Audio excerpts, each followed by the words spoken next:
ആയിട്ടൊരു one man show ആണ്. വേദിയിലേക്ക് എത്തുന്നു മിസ്റ്റർ അനന്ത്.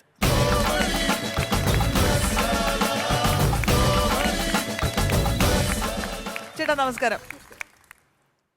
ടൈറ്റാനിയത്തിലെ ഉദ്യോഗസ്ഥനാണ് അല്ലേ? ഓക്കെ. അപ്പോൾ ഈ ജോലിക്കിടയിലും മിമിക്രിക്ക് വേണ്ടിയിട്ട് കുറച്ച് സമയം മാറ്റി വെച്ചിട്ടുണ്ട്.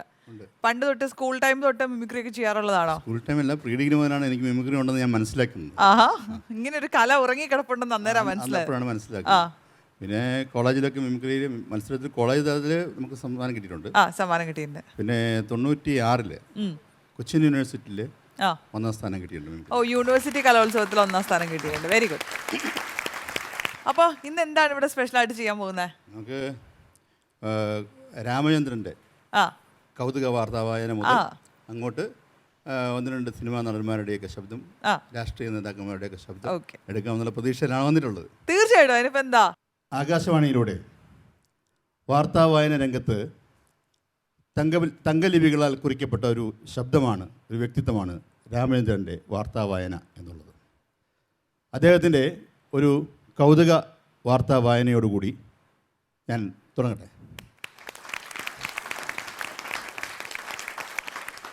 ആകാശവാണി കൗതുക വാർത്തകൾ വായിക്കുന്നത് രാമചന്ദ്രൻ. ഇറ്റലിയിലാണ് സംഭവം. സ്ത്രീകൾ ഇനി പുട്ടികം വടിക്കുകയോ ചുരണ്ടുകയോ വേണ്ട. അവിടെ ഒരു പുരിക സംഹാരി കണ്ടുപിടിച്ചിരിക്കുന്നു അത്രേ. അധിക പുരികമുള്ളിടത്ത് ഈ പുരിക സംഹാരി പുരട്ടുകയേ വേണ്ടൂ, പുരികം താനെ പൊഴിഞ്ഞു പോകും. എന്നാൽ ഏതൊരു ഔഷധത്തിനുമുണ്ട് ഒരു പ്രതിപ്രവർത്തനം. To every action there is an equal and opposite reaction. കഷണ്ടിക്കാരുടെ തലയിൽ ഈ ഔഷധം പുരട്ടുകയാണ് എങ്കിൽ മുടി താനെ കിളിർത്തു വരും. ഈ കഴിഞ്ഞ ഒളിമ്പിക്സിൽ ഇന്ത്യൻ ഫുട്ബോൾ ടീം 7 ഗോളിന് അതിദയനീയമായി പരാജയപ്പെട്ടതിൻ്റെ ദുഃഖസൂചകമായി 7 ദിവസം 7 മിനിറ്റ് മൗനം ആചരിക്കണമെന്ന് ഇന്ത്യൻ പ്രധാനമന്ത്രി ദുഃഖസൂചകമായ അന്തരീക്ഷത്തിൽ അറിയിച്ചു. എന്നാൽ അടിച്ചാൽ തിരിച്ചടിക്കുകയില്ല എന്ന ഒരു ഗാന്ധിയൻ ആദർശമാണ് തങ്ങൾ കളിയിലുടനീളം പ്രദർശിപ്പിച്ചത് എന്ന് ഇന്ത്യൻ ക്യാപ്റ്റൻ അതനു ഭട്ടാചാര്യ അറിയിച്ചു. കൗതുക വാർത്തകൾ ഇനി അടുത്ത ഞായറാഴ്ച 12:45. അടിപൊളി, സൂപ്പർ. മലയാള കഥാപ്രസംഗവേദിക്ക് പുത്തനുണർവ് കൊടുത്ത മഹാനായ കാഥികൻ വി സാംബശിവൻ, അദ്ദേഹത്തിൻ്റെ ഓർമ്മയ്ക്ക് അദ്ദേഹത്തിൻ്റെ ഒരു കഥാപ്രസംഗത്തിൻ്റെ ഒരൽപ്പം ഞാൻ അവതരിപ്പിക്കുകയാണ്.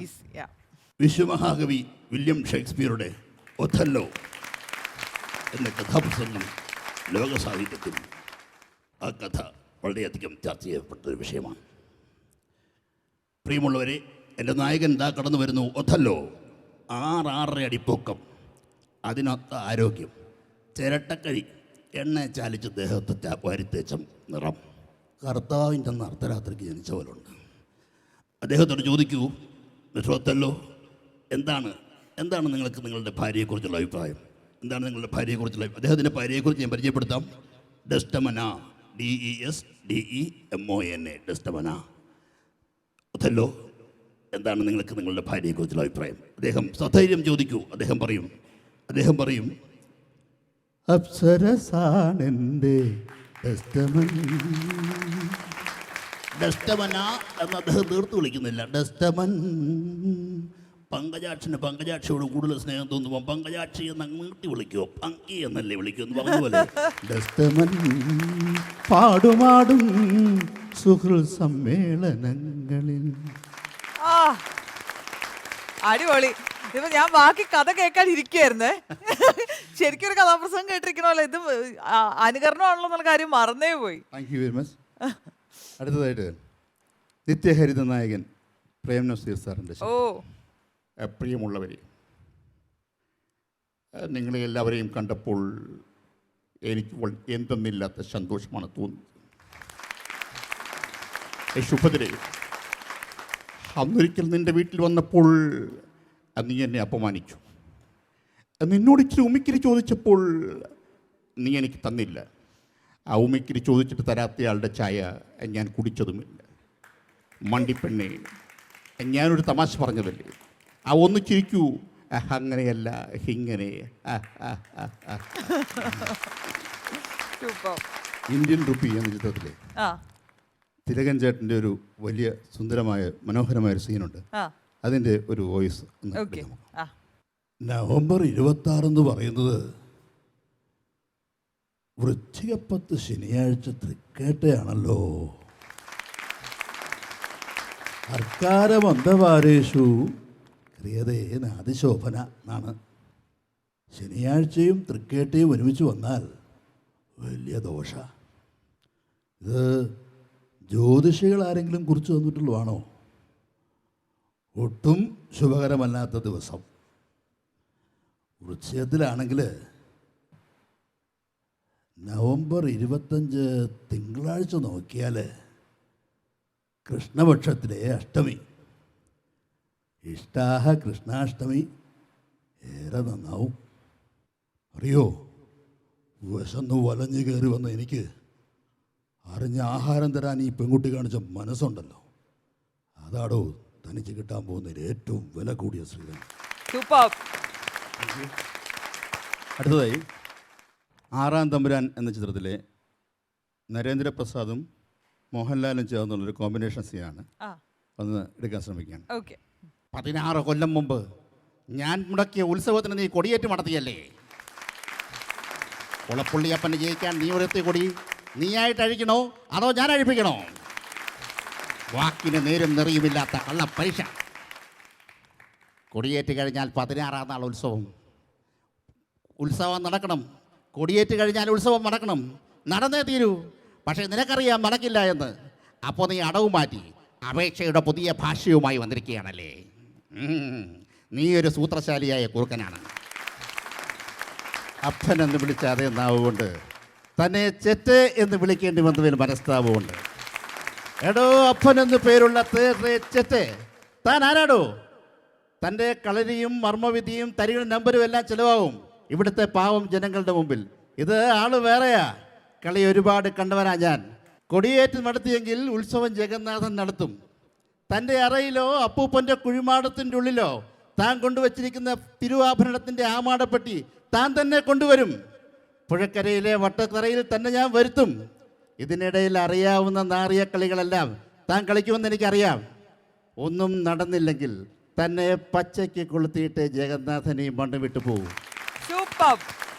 അടുത്തതായി പഴയ വടക്കൻ വീരഗാഥ എന്ന ചിത്രത്തിലെ മമ്മൂട്ടിയുടെ ചന്തുവിൻ്റെ പ്രസിദ്ധമായ ആ ഡയലോഗ് ഒന്ന് അവതരിപ്പിക്കുകയാണ്. പ്ലീസ്. ഇരുമ്പാണ് തട്ടി മുളയാണി വെച്ച് പൊൻകാരം കൊണ്ട് ചുരുക വിളക്കാൻ കൊല്ലന് 16 പൊൻപണം കൊടുത്തവൻ ചന്തു. മാറ്റം ചുരുക ചോദിച്ചപ്പോൾ മറന്നുപോയി എന്ന് കളവ് പറഞ്ഞവൻ ചന്തു. മടിയിൽ അംഗത്തിളർച്ചയോടെ കിടക്കുന്ന വീരന്റെ വയറ്റിൽ കുത്തുവിളക്കിന്റെ തണ്ട് താഴ്ത്തി മാറ്റാർകൂട്ടത്തിലേക്ക് ചാടി രക്ഷപ്പെട്ടവൻ ചന്തു. പിന്നെന്തൊക്കെ പാടി നടക്കുന്നുണ്ട് പാണ്ട നിങ്ങളുടെ നാട്ടിൽ. ഈ വിഷയം ഒരു രാഷ്ട്രീയ വിഷയമായി ഉന്നയിച്ചുകൊണ്ട് ചന്തുവിൻ്റെ ആയുധ ഇടപാട് ഒരു ചർച്ചാ വിഷയമാക്കി ഈ കേരള രാഷ്ട്രീയത്തിൽ ഒരു ചർച്ചാ വിഷയമാക്കിയാൽ എങ്ങനെയിരിക്കും എന്നൊന്ന് അനുകരിക്കുകയാണ്. അപ്പോൾ ആയുധ ഇടപാടിനെ കുറിച്ച് ആദ്യമായി നമ്മുടെ മുഖ്യമന്ത്രി സംസാരിക്കുന്നു. ആയുധങ്ങളുടെ പേര് പറഞ്ഞ് ഞങ്ങളെ അങ്ങ് വിരട്ടാമെന്നൊന്നും ആരും ധരിക്കേണ്ട കാര്യമില്ല. ഊരിപ്പിടിച്ച ആയുധങ്ങളുടെ ഇടയിലൂടെ പേടിയില്ലാതെ നടന്നു പോയിട്ടുള്ള ആളുകളാണ് ഞങ്ങൾ. ഇനി കോഴ ഇടപാടിൻ്റെ കാര്യം പറയാം. അങ്ങനെ ഒരു കാര്യം ചന്തു ചെയ്തിട്ടുണ്ടെങ്കിൽ കർശനമായിട്ടും അദ്ദേഹത്തിനെ നിയമത്തിൻ്റെ മുമ്പിൽ കൊണ്ടുവരും. അതിനെന്താ സംശയം? അതാണല്ലോ ഞങ്ങളുടെ നയം. ഞങ്ങൾ പറഞ്ഞിട്ടല്ലല്ലോ കോഴ കൊടുത്തത്. അപ്പോൾ ഇങ്ങനെയൊന്നും പറഞ്ഞ് വിരട്ടലൊന്നും ഇങ്ങോട്ട് വേണ്ട. അടുത്തതായി ഈ വിഷയത്തിൽ VS അഭിപ്രായം പറഞ്ഞാൽ എങ്ങനെ ഇരിക്കുന്നു? ചുരുക്കി വിളക്കിക്കാനായിട്ട് മിസ്റ്റർ ചന്തു കൊല്ലന് 16 ഗോൾഡൻ കോയിൻസ് കൊടുത്തു എന്നാണ് ആരോപണം.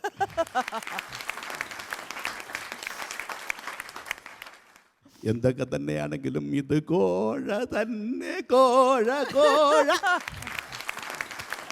Thank you very much. So ആനന്ദേട്ടാ ഒരു ബ്രില്യൻറ്റ് പെർഫോമൻസ് ആയിരുന്നു അല്ലേ? അപ്പോൾ ചുമ്മാതല്ല 96-ലെ യൂണിവേഴ്സിറ്റി വിന്നർ ആയത്. അന്ന് മാത്രമല്ല, അന്ന് വിന്നറായിട്ട് ഇത് മടക്കി വീട്ടിൽ വെച്ചിട്ട് ഉദ്യോഗത്തിന് മാത്രം പോവല്ലായിരുന്നു എന്നുള്ളതിനെ പ്രൂവ് ചെയ്യാൻ വേണ്ടിയിട്ടാണ് അദ്ദേഹം ഇത്രയും ഒരു തകർപ്പൻ പെർഫോമൻസ്. ഒരുപാട് സന്തോഷം കണ്ടതിൽ. Thank you so much.